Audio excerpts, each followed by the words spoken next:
누가복음 10장의 말씀을 보겠습니다. 누가복음 25절에서 37절까지 보겠습니다. 37절까지 우리 한 절씩 읽도록 합니다. 제가 먼저 25절 읽겠습니다. 어떤 율법 교사가 일어나 예수를 시험하여 이르되 선생님, 내가 무엇을 하여야 영생을 얻으리이까? 예수께서 이르시되 율법에 무엇이라 기록되었으며 네가 어떻게 읽느냐? 대답하여 이르되 내 마음을 다하며 목숨을 다하며 힘을 다하며 뜻을 다하여 주 너희 하나님을 사랑하고 또한 내 이웃을 내 자신같이 사랑하라 하였나이다. 예수께서 이르시되 네 대답이 옳도다. 이를 행하라. 그러면 살리라 하시니. 그 사람이 자기를 옳게 보이려고 예수께 여짜오되 그러면 내 이웃이 누구니까?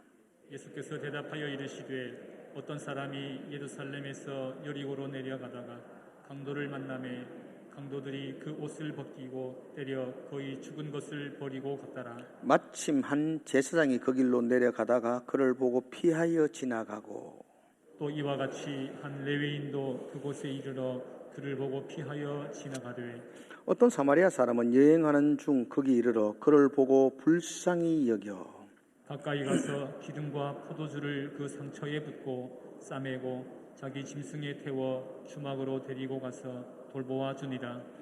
그 이튿날 그가 주막 주인에게 데나리온 2를 내어 주며 이르되 이 사람을 돌보아 주라. 비용이 더 들면 내가 돌아올 때에 갚으리라 하였으니. 네 생각에는 이 세 사람 중에 누가 강도 만난 자의 이웃이 되겠느냐? 같이 읽을까요? 이르되 자비를 베푼 자니이다. 예수께서 이르시되 가서 너도 이와 같이 하라 하시니라. 아멘. 우리 인사합시다. 사랑합니다. 그렇게 사랑합니다. 예. 오늘 설교 제목입니다. 내가 무엇을 하여야 영생을 얻으리까? 한번 같이 한번 따라해 볼까요? 시작. 내가 무엇을 하여야 영생을 얻으리까? 여러분, 이것은 이 땅을 살아가는 모든 인생의 본질적인 질문입니다. 우리 모든 인생들이 가슴에 품고 있는 질문입니다. 어떻게 하면 영생을 얻을 수 있지? 그래서 종교가 태어나는 것 아니겠어요? 어떻게 하면 영생을 얻을 수 있는가? 여러분들은 이 질문에 답을 찾으셨는가요? 내가 무엇을 하여 영생을 얻을 수 있습니까? 이 질문에 답을 가지고 계시는가요? 오늘 예수님이 오늘 본문을 통해서 무엇을 하여야 영생을 얻을 수 있는지 그 답을 우리에게 가르쳐주고 있습니다. 오늘 말씀을 통해서 그 답을 찾으시는 여러분들의 예배가 되기를 주의 이름으로 축복을 드립니다. 너무 많이 들었던 이야기잖아요. 어릴 때부터 늘 들었던 이야기라서 또 오늘 이 본문을 설교하려고 지난주 이렇게 마음을 먹을 때부터 어떻게 설교해야 되지? 고민하지 않을 수가 없었어요. 왜냐하면 너무 잘 알고 있는 이야기, 또 제가 이 본문 가지고 설교하면 여러분들이 아이고 또 그 말 또 하시려는 굽다 이렇게 말할 것 같아서 다른 거 하고 싶지만 또 주일학교 공가가 또 이 본문이니까 다른 거 할 수도 없고, 그래서 한 주간 동안 정말 많이 이 본문을 읽고 묵상하고 공부를 했었습니다. 이 본문은 한 율법 교사가 예수님에게 질문하는 것에서부터 시작합니다. 율법 교사란 율법에 대해서 능통한 학자입니다. 그가 예수님께 질문합니다. 내가 무엇을 하여야 영생을 얻을 수 있습니까? 라고 묻습니다. 예수님은 직접적인 대답을 하지 않습니다. 예수님이 되묻습니다. 너 율법 학자인데, 율법에 대해서 능통한데, 율법이라는 게 성경을 말합니다. 모세오경을 지칭하는 거죠. 너 성경에 대해서 박식한 학자인데 그 성경에는 뭐라고 대답해져 있노? 뭐라고 답하고 있노? 이렇게 묻습니다. 그러자 그가 27절에서 대답을 합니다. 예, 성경에는 마음을 다하며 목숨을 다하며 힘을 다하고 뜻을 다해 하나님 사랑하고 이웃을 자기 몸처럼 사랑하라고 그렇게 기록되어 있습니다. 그러자 예수님은 그 말이 옳다. 이를 행하면 살리라 이렇게 말씀합니다. 살리라, 영생한다는 거죠. 산다는 거죠. 어떻게 하면 사느냐? 네가 말했잖냐. 그를 행하면 산다 이렇게 말합니다. 내 마음을 다하며 목숨을 다하며, 이 구절은 쉐마 구절입니다.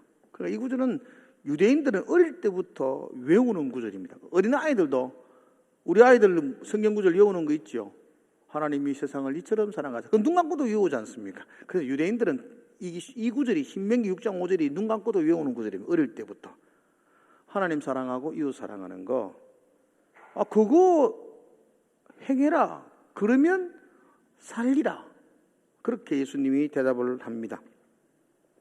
그러자 율법학자가 두 번째 예수님께 질문합니다. 그러면 예수님이 말씀하셨던 그 성경에 말하고 있는 내 이웃을 자기 몸처럼 사랑하라 그러는데 그 내 이웃이 누굽니까? 라고 묻습니다. 그러자 예수님이 사마리아인의 비유를 들어서 설명을 해주십니다. 한 사람이 여리고로 내려가다가 강도를 만났다. 다 빼앗겼다. 거의 죽어졌다. 그래서 버려졌다. 그 길을 한 제사장이 지나가는데 모른 체 하고 지나가더라. 또한 레위인이 지나가는데 그 역시도 제사장과 똑같이 외면하고 지나갔더라. 그런데 한 사마리아인이 그 길을 지나가다가 그 강도 만난 사람을 보고 자기의 전부를 들여서 헌신적으로 치료해 주더라.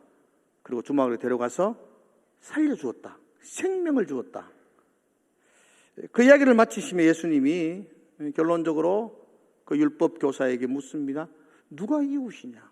내 이웃이 누구냐고 물었으니까, 누가 이웃이냐 물으니까 대답할 말도 없죠. 이거는 명백한 거니까, 자비를 베푼 자입니다. 사마리아인이 이웃입니다. 라고 말하자 예수님이 가서 너도 이와 같이 하라. 그렇게 말씀하시고 이 이야기는 끝을 맺고 있습니다. 자, 여러분, 여기서 여러분들이 한번 생각해 보셔야 됩니다. 중요한 것들을 여러분들 오늘 잘 생각해 보셔야 됩니다. 오늘 이 이야기, 이 본문의 이야기의 결론이 무엇이냐는 거죠. 예수님이 이야기하는 결론, 지금 뭘 말씀하시고 있는 것 같아요. 대답은 안 하셔도 되지만 머리로 생각해 보십시오. 예수님이 지금 뭘 이야기하는 것 같아요? 율법학자에게 뭘 말해주고 있는 것 같습니까? 강도 만난 사람이 우리 주변에도 많아. 꼭 강도 만난 사람이 아니라 그렇게 어려움을 당하고 그렇게 힘든 일을 당한 사람들이 우리 주위에 있는데 너 그들에게 선을 행하고 돌보아주고 참 이렇게 위로해주는 사람이 되면 좋지 않을까? 가서 너도 이와 같이 해라. 지금 그렇게 예수님이 말씀하고 있습니다. 오늘 이 본문은 너도 선한 사마리아인처럼 너도 선하게 의롭게 착한 일을 하고 이렇게 살아가면 좋겠다. 예수님이 그렇게 그 율법학자에게 말씀을 하는 것으로 결론을 내릴 수 있습니다. 가서 너도 이와 같이 하라. 근데 여러분, 이렇게 결론을 내리면 심각한 문제가 있습니다. 우리는 대부분 그렇게 알고 있어요. 이 본문을 읽으면서 선한 사마리아인처럼 우리도 좀 이웃을 돌보고 사랑하자. 근데 이렇게 되면 치명적인 오류를 범하게 됩니다. 왜냐하면 이 이야기의 시작이 어떤 율법 교사가 예수님에게 질문을 하면서 시작합니다. 뭐라고 질문하는 거죠? 어떻게 하면 영생을 얻을 수 있습니까? 선생님, 내가 어떻게 하면 영원한 생명, 하나님의 자녀, 천국의 백성이 될 수 있습니까? 하나님의 나라의 사람이 될 수 있습니까? 라는 물음에서 시작합니다. 그런데 예수님이 답을 해줍니다. 그 답의 결론이 뭐였습니까? 선한 사마리아인처럼 어려움을 당한 사람들에게 도움이 되고 착한 일 하고 가서 너도 이와 같이 하면 된다. 그러면 이상하다는 거죠, 여러분들. 다시 여러분들에게 한번 질문을 해보겠습니다. 여러분, 어떻게 하면 영생을 얻을 수 있습니까? 자, 질문하는 거, 요건 대답을 하셔요. 요건 주일학교들도 대답 다 했어요. 자, 여러분, 우리가 어떻게 하면 영생을 얻을 수 있습니까? 그렇죠. 근데 이 본문의 결론이 선한 사마리아인처럼 이웃을 잘 도와주면 영생을 얻는다라고 결론을 내리면 성경은 로마서에서는 믿음으로 구원받는다, 믿음으로 자녀가 된다 그러고, 또 누가복음에서는 선한 사마리아의 비유를 통해서 어떻게 하면 영생을 얻습니까? 오, 선한 일 해야지, 착한 일 해야지, 강도 맞는 이웃들을 도와줘야지, 그래야 영생을 얻지 라고 결론을 맺으면 성경이 여기서는 이렇게 하고 저기서는 저렇게 이야기하면 안 되는 겁니다. 안 되는 겁니다. 그럼 뭐가 잘못됐느냐? 그동안 우리가 이 이야기의 해석을 잘못했다는 겁니다. 지금 이 선한 사마리아인의 이야기는 너도 선한 사마리아인처럼 착한 일을 하고 어려움 당한 사람 도와주라고 예수님이 이 말씀을 하신 게 아니에요. 아닙니다.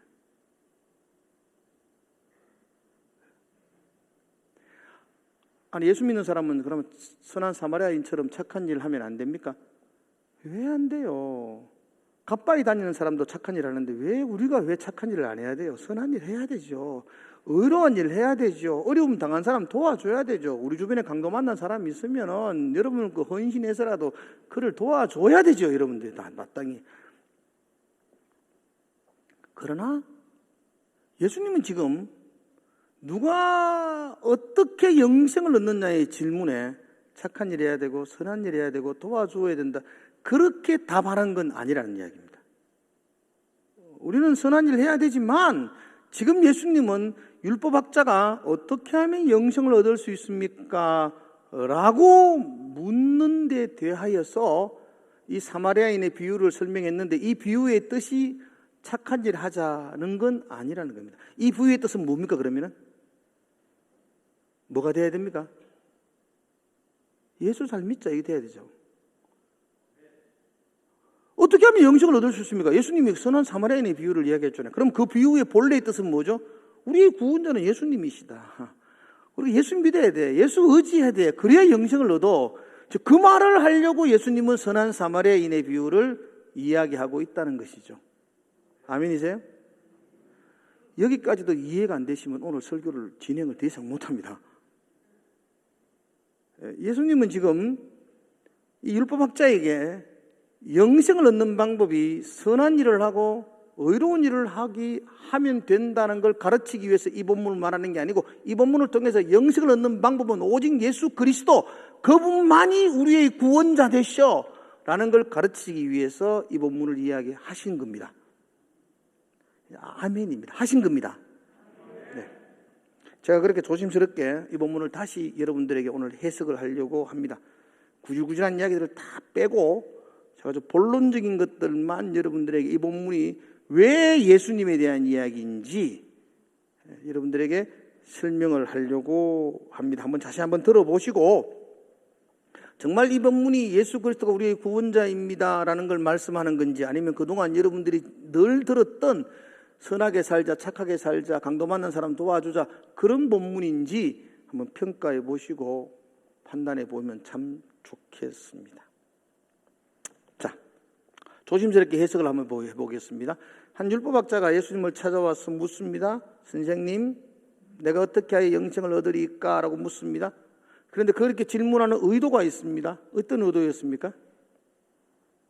25절에 보면 그가 그렇게 좋은 의도가 아니었습니다. 예수를 시험하여 이르되 라고 말합니다. 시험한다는 것은 올무에 빠뜨리려고 함정을 파서 예수를 곤란하게 만들려고 이 질문을 한다는 겁니다.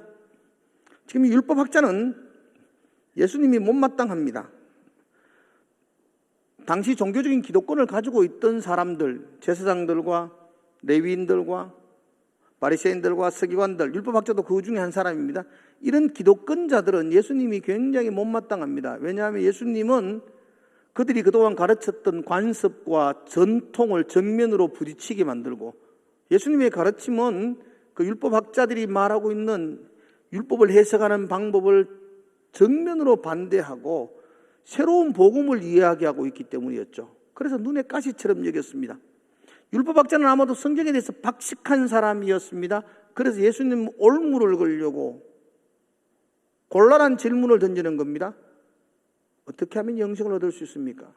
예수님이 무슨 답을 하면 그 답을 율법의 올가머니로 덮어 씌워서 예수님은 이단이다, 잘못되었다, 사람들을 미혹해 한다 라는 프레임을 세워서 예수님을 공경에 빠뜨리려고 질문을 하는 겁니다. 그 선한 의도가 아니라 아주 예수님을 공경에 빠뜨리는 악한 의도를 가지고 어떻게 하면 영생을 얻습니까? 라고 질문을 하는 겁니다.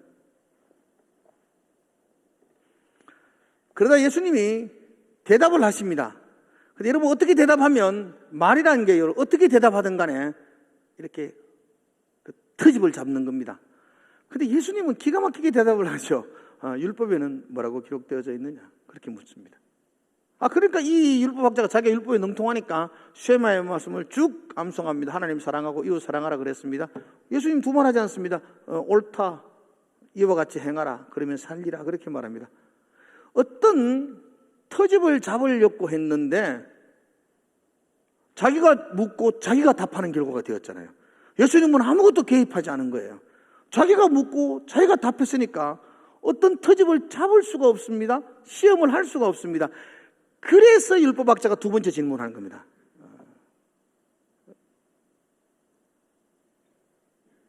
내 이웃이 누굽니까? 이웃을 내 몸처럼 사랑하라 그러는데 그럼 이웃이 누굽니까?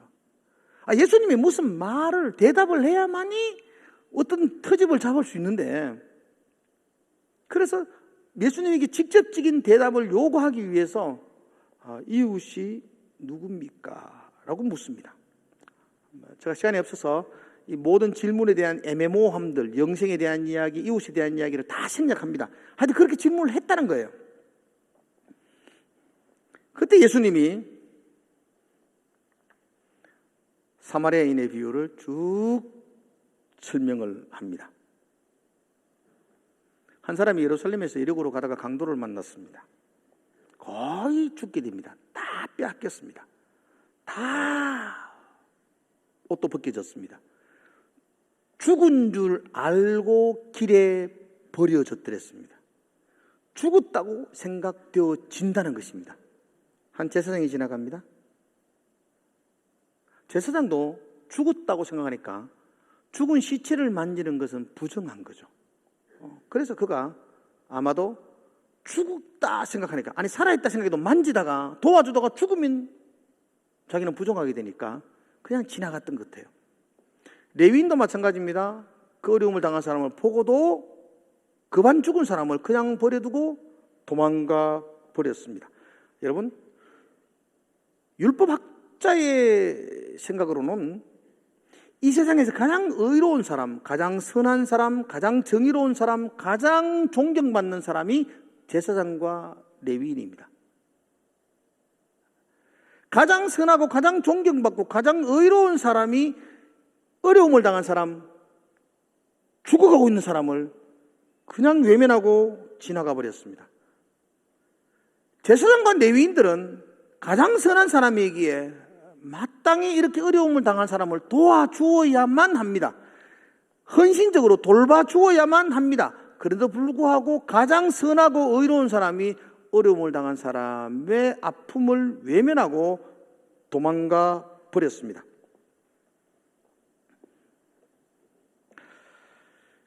레위인과 제사장이 어려운 사람, 어려움을 당한 사람을 외면하고 도망했다면 지금 이 강도 만난 사람은 그 누구의 도움을 받을 수도 없습니다.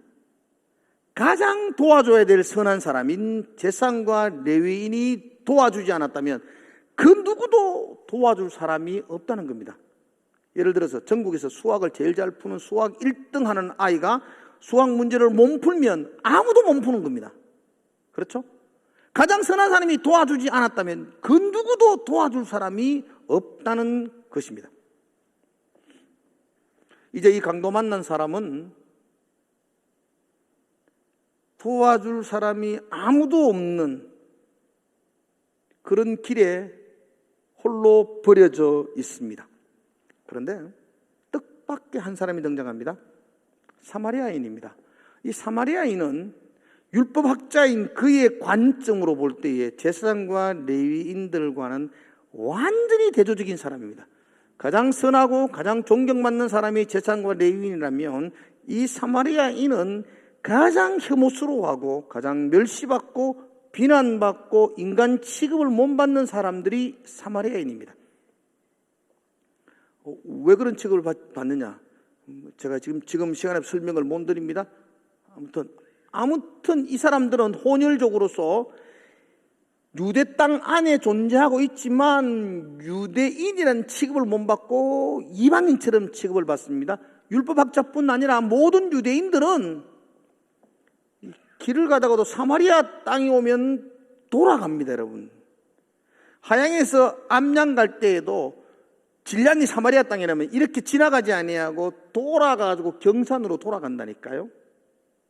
그만큼 사마리아 땅, 사마리아인은 유대인들에게서는 가장 혐오스럽고 가장 더럽고 가장 상대하지 못하는 동네 사람들입니다.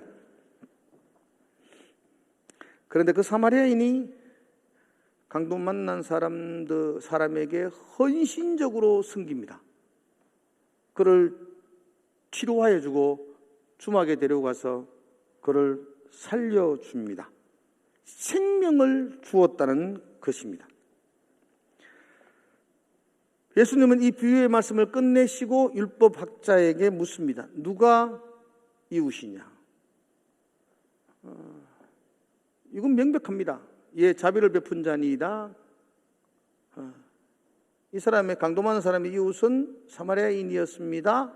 라고 대답을 합니다. 이제 제가 여기서 중요한 이야기를 합니다. 지금까지 들었던 이야기를 종합해서 지금부터 하는 이야기에 관심을 가지시면 좋겠습니다. 여러분, 율법 교사가 예수님에게 이렇게 물었습니다. 내 이웃이 누굽니까? 예수님이 대답합니다. 강도 만난 사람의 이웃은 자비를 베푼 자다. 이 공식을 여러분들 한번 생각해 보십시오. 자, 다시 도표를 한번 여러분 보시면 좋겠습니다. 나 이웃이 누굽니까? 라고 율법학자가 질문을 드렸어요. 예수님은 대답을 해주십니다. 정답을 가르쳐줍니다. 문제는 율법학자인 나의 이웃이 누구냐는 문제였어요.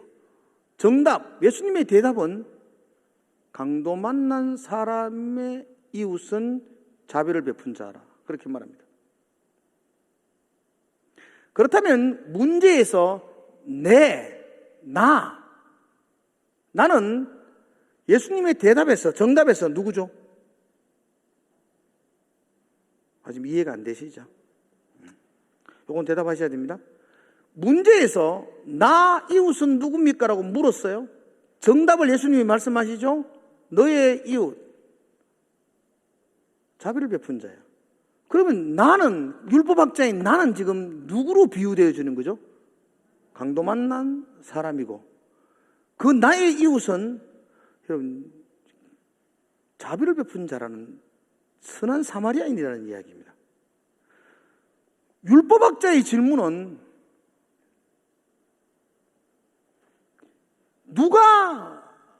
내가 누구의 이웃이 되어야 됩니까? 라고 묻는 게 아니고 내 이웃이 누굽니까? 라고 묻는 거죠. 그래서 예수님은 그 정답을 강도 만난 사람의 이야기를 통해서 너 강도 만난 사람의 이웃은 자비를 베푼 자라 라고 답을 해주고 있습니다. 예수님은 지금 이 율법학자를 강도 만난 사람에 비유하고 있는 것입니다. 왜 그러냐? 29절을 한번 보십시오, 여러분. 29절.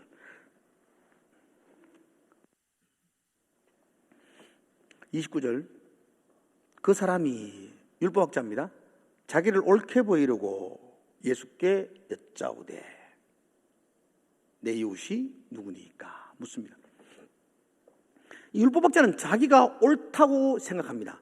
자기가 의롭다고 생각합니다. 자기가 선하다고 생각합니다. 자기가 정의롭다고 생각합니다. 자기가 우쭐거립니다. 예수님은 하찮게 여깁니다. 내가 말 걸면 예수님은 내게 넘어질 사람이야. 저건 내게 비하면 아무것도 아니야. 내가 옳아, 내가 맞아, 내가 더 뛰어나. 그래서 내가 너를 오늘 코를 납작하게 해주고 싶어. 그런 심정으로 내 이웃이 누굽니까? 라고 묻습니다. 그러자 예수님은 그를 가리켜서 강도 만난 사람이 이야기합니다. 그 강도 만난 사람이 바로 너야 라고 말하는 겁니다.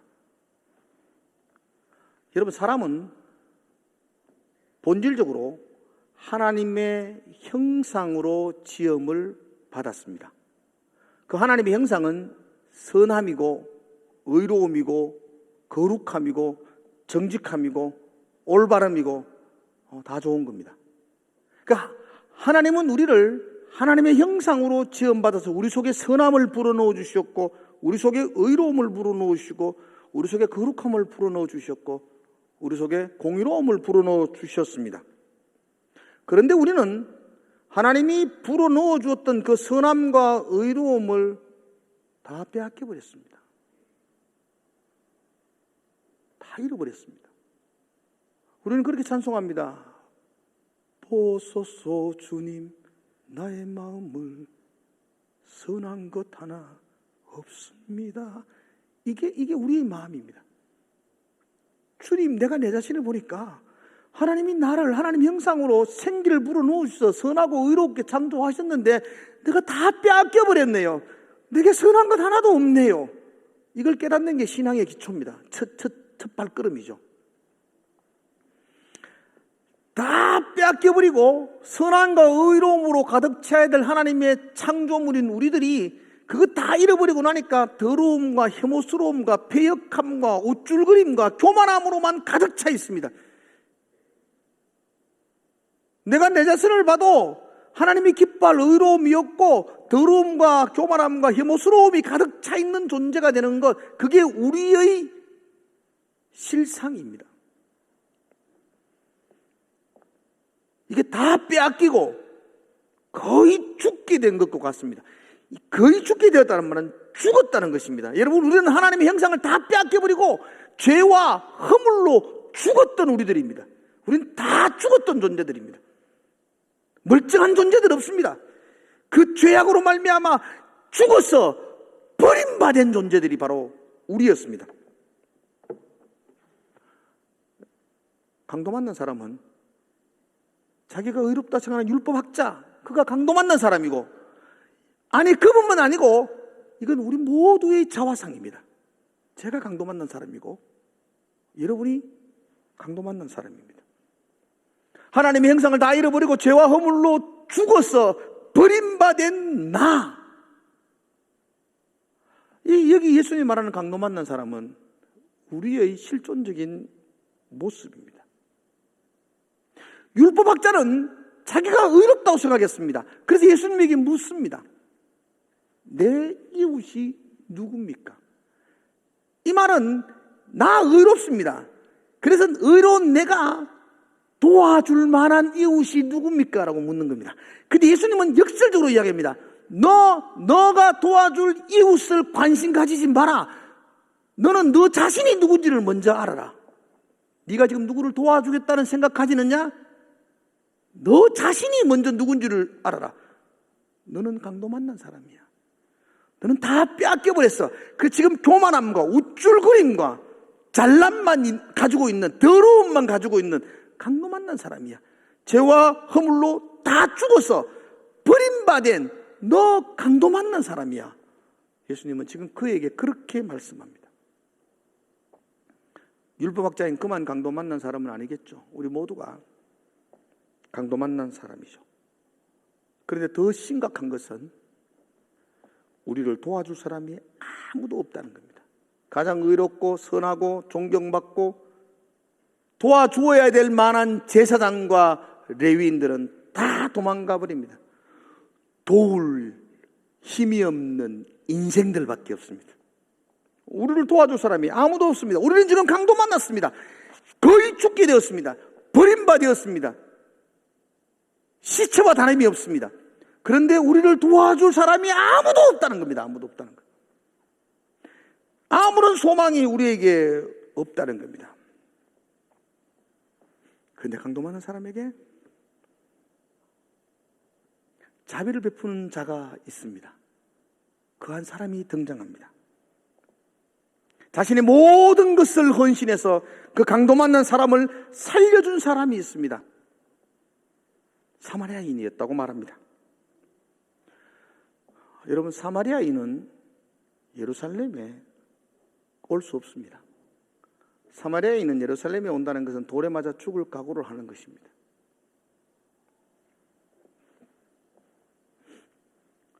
죽을 각오를 하고 이 땅에 오신 분, 하늘의 영광을 버리고 죽을 각오로 하고 우리 가운데 오신 분, 죄와 허물로 죽었던 우리를 살리기 위해서 십자가를 지신 분, 그가 사마리아인입니다.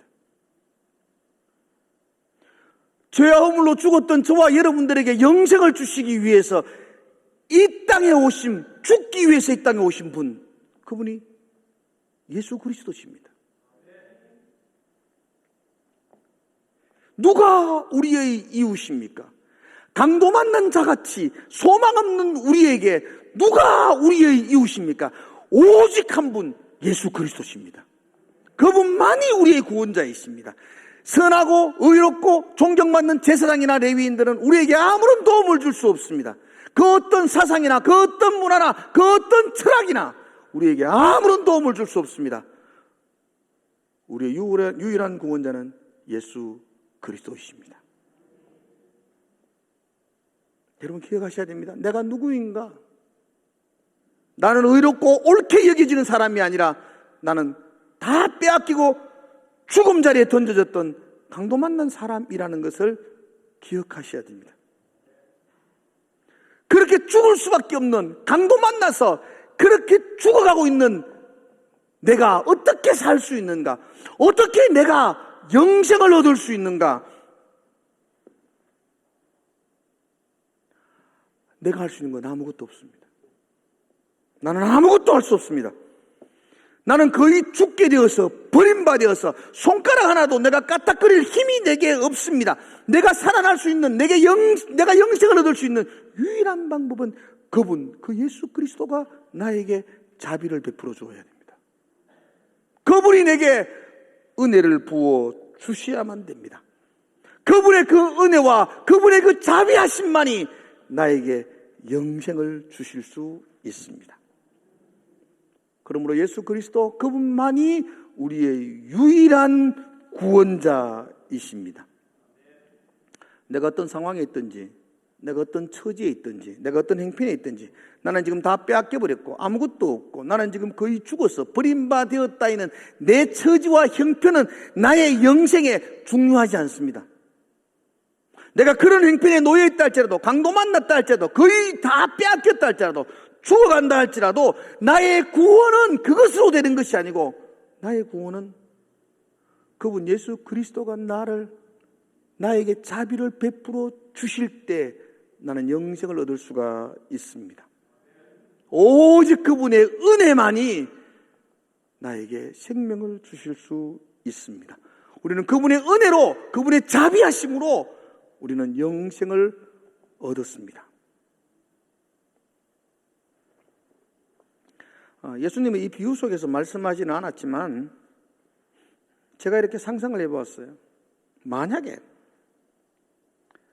강도 만난 사람이 거의 맞아서 거의 다 빼앗기고 거의 죽을 정도가 되어서 버림받지 않고 조금 맞아가지고 다리만 조금 부러지고 조금 맞아가지고 뭐 그냥 조금 좀 이렇게 걷지를 잘 못하고 그랬더라면, 덜 죽었더라면 사마리아 사람이 찾아와서 제가 도와주겠습니다, 제가 치료해 주겠습니다, 그렇게 한다면 도움을 받았을까요? 안 받습니다. 여러분. 죽으면 죽었지 사마리아인에게 도움을 받지 않습니다. 유대인들은 죽으면 죽었지 사마리아인들이 자기를 만지는 것 용납하지 않습니다. 그런데 그가 거절할 힘조차 없습니다. 의식도 없습니다. 그는 거의 죽어 있습니다. 그가 조금만 살아 있었다면 사마리아인이 자기에게 오는 것을 거절했을 겁니다. 그런데 그가 죽었기 때문에 그가 사마리아인의 도움을 통해서 생명을 얻었습니다. 여러분, 내가 시퍼렇게 살아 있으면 예수의 구원은 내게 없습니다. 내가 죽어야만 예수가 내 속에서 살아날 줄로 믿습니다. 너무 많이 살아있어요. 너무 자기가 옳다고 생각해요. 자기가 의롭다고 생각해요. 그러니까 예수 그리스도가 여러분들에게 생명을 줄 수가 없어요. 여러분은 파렴치한 존재예요. 아무것도 할 수 없는 존재예요. 다 죽었던 존재예요. 버려진 바 된 존재예요. 나는 죽었습니다. 여러분이 죽지 않으면 살 수가 없습니다. 내가 죽지 않으면 예수를 통해서 나에게 새 생명은 주어질 수가 없습니다. 내가 죽고 예수로 사는 인생, 그게 영생이고 그것이 바로 구원입니다. 오늘 다시 본문의 질문을 여러분들이 근본적으로 다시 한번 생각해 보십시오. 내가 무엇을 하여야 영생을 얻을 수 있습니까? 이 질문 자체가 틀립니다. 내가 무엇을 하여야 할 거 없습니다. 내가 무엇을 하면 영생을 얻을 거라는 생각 자체가 오류입니다. 여러분 거의 죽은 존재가 아무것도 할 거 없습니다. 다시 질문해야 됩니다. 내가 어떻게 영생을 얻을 수 있습니까? 그래, 너 할 것 없다. 너의 열정과 헌신으로 영생 얻는 것 아니야. 예수 그리스도, 그분이 우리를 불쌍히 해주시고, 그분이 우리에게 자비를 베풀어 주시고, 그분이 우리에게 은혜를 부어 주실 때에 우리는 구원함을 얻습니다. 이게 우리의 믿음입니다, 여러분. 그분의 은혜로 구원함을 받았던 우리이기에 그 하나님의 자녀의 권세를 가지고 이 땅을 살아가는 것, 그게 우리의 삶이 되어야 할 것입니다. 사랑하는 성도 여러분들, 오늘 본문의 핵심은 예수 그리스도만이 우리의 구원자 된다는 진리를 선포하고 있습니다. 나는 어려운 존재가 아니라 나는 강도 만난 자라는 인식에서도 시작해야 됩니다. 예수님이 그렇게 말씀합니다. 너는 강도 만난 자야. 너에게 영생은 오직 예수 그리스도밖에 없어. 여러분, 이걸 다시 돌려가 생각하면 한없는 은혜입니다. 아무것도 할 수 없는 나, 어떻게 할 줄 모르는 나, 강도 만나 거의 죽을 수밖에 없는 나, 죽었던 나. 근데 그분이 나를 찾아오셔서 나에게 자비를 베푸시고 은혜를 베풀어 주셔서 나를 다시 살려주신다. 예수님은 우리에게 그렇게 하겠다고 지금 약속하고 계신 겁니다. 이 말씀이 한 주간 살아가는 저와 여러분들에게 힘이 되시기를 주의 이름으로 축복을 드립니다. 기도하겠습니다. 하나님 아버지, 우리의 유일한 구원자이신 예수 그리스도, 그분 바라보며 그분 앞에 힘을 얻기를 원합니다. 다 빼앗기고 거의 죽어가 버림받은 나, 근데 나를 긍휼히 여기시고 불쌍히 여기셔서 나에게 자비를 베풀어 주시고 은혜를 부어 주시고 다시 영원한 생명을 주신 주님을 찬송합니다. 그 은혜, 그 감사로 한 주간을 살아갈 수 있게 하여 주시옵소서. 나의 구원자이신 그 예수 그리스도, 그분만을 찬송하며 그분만으로 내가 충만하기를 기도하는 한 주간 되게 하여 주시옵소서. 사랑하는 예수님 이름으로 기도드리옵나이다.